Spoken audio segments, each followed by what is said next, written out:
If I look a little tired and disheveled, it's probably because I am. You see, every day in Ukraine, every day in Kiev, we have about 8 hours of electricity. They normally run in 4 hour shifts. Last night I went to bed around midnight, which is curfew.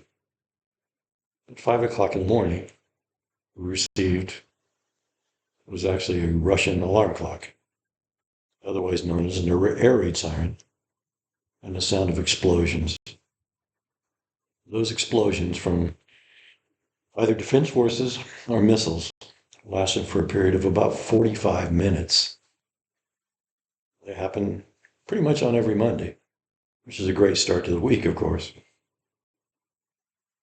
Let me explain what this post is about.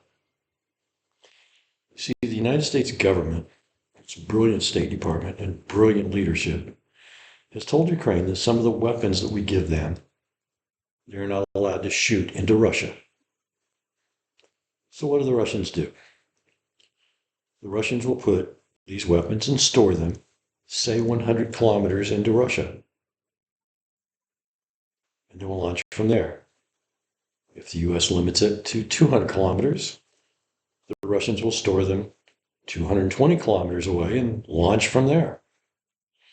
The air bases are just outside the reach of the limitation that the US government has put on Ukrainian weapons. These are weapons we gave Ukraine to use, but they have to use them the way we say. So what was fired at Ukraine yesterday? North Korean ballistic missiles, which can be fired anywhere into the country of Ukraine.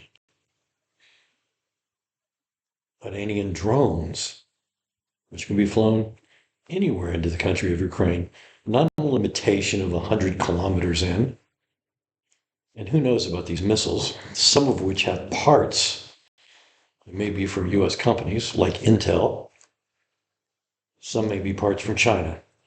And again, they can be launched anywhere in Ukraine, hitting civilian targets at will.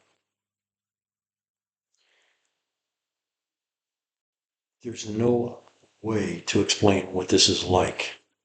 Until you experience it, you have no idea. To hear explosions and know what they mean, but deny what they actually mean. So I have something to say to my government, which will be pissed off, like I care. We have got to allow the Ukrainians to defend themselves. They're not being offensive. They're trying to take down the weapons of destruction that are being fired at them at the source. Not while they're in the air, not firing Patriot systems at them, but destroy them before they're ever launched. One of the head people at the State Department shares my last name. It's Jake Sullivan. One thing I have to say to Jake is, you're an embarrassment to Irish culture. You're certainly an embarrassment to the Sullivan name. And if John L. Sullivan were alive today, he would certainly kick your ass because you're a coward. You're allowing people to die for your own political purposes. Russia will not launch nuclear weapons.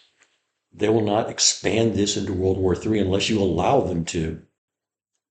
Because every time they bluff, you fold. And every time the Ukrainians haven't folded, and there's been a red line crossed, the Russians fold. Nothing happens. How many times does that have to take place before you get your head out of your behind and let the Ukrainians do what they must do to save their country? A country that is so close to ours in belief, in the belief of freedom, democracy, individualism, taking care of each other. It's the country that I used to live in. It's a country that the ideals of America were based upon. Orlick's Constitution from 1710 resounds throughout our own. We must let them defend themselves. We must let them take care of themselves. And we have to quit being cowards, because certainly they're not. Slava Ukraina, and God bless the America that I used to know.